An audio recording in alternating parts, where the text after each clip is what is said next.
Ate mwattu ye omukulu Bobi Wine yeeyongedde okunga BanaUganda naddala abali mu ggwanga eri America mu kibuga ekya Washington. Bw'avuddeyo ate n'abawa obubaka n'abakakasa nga bwe balina okwongerera ddala amaanyi mu mbeera y'okulabisa Gen. Yoweri Museveni nga ali mu kukyala okw'okuba nti yayitibwa omukulu Joe Biden President w'eggwanga eri America okusobola okuba nga ate abeerawo mu kye bayita African Summit.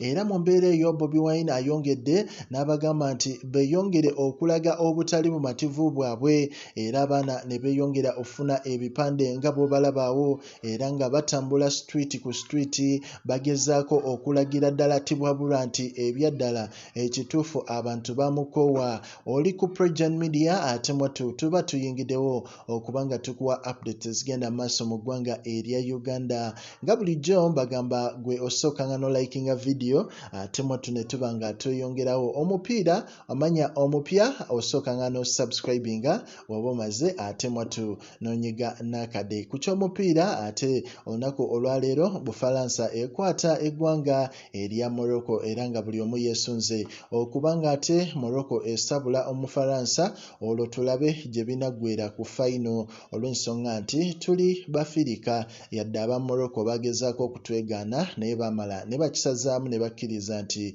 ebyaddala Bafirika tetubeesibaako bwesibi. Naye nga ensonga z'omukulu Bobi Wine ayongeredde ddala okuteeka BanaUganda abali sayidi za wali mu Washington mu ggwanga eri America ku bunkenke. Abagambye muyina okukyongereramu ddala, temuyina kuzikiza tibwabulwa ensi yonna erina okutegeera nti ebyaddala ensi yakoowa ebikolwa bya tibwabulwa. Buli lukya basiiba bawamba BanaUganda ate buli lukya drone zisiiba zibatwala ne zibatulugunya. N'abagamba temuyina kuzikiza yadde n'akatono, mwongereremu ddala amaanyi. Buli wamu gye musobola okulaga obutali bumativu mwekalakaasizeeyo naddala abali mu ggwanga eri America. Progen Media likinga commentinga era subscribinga efe buli luvannyuma lwa ssaawa ate mwattu tuba tuyingira okuwa update eziba zitrendinga mu ggwanga lyattu erya Uganda.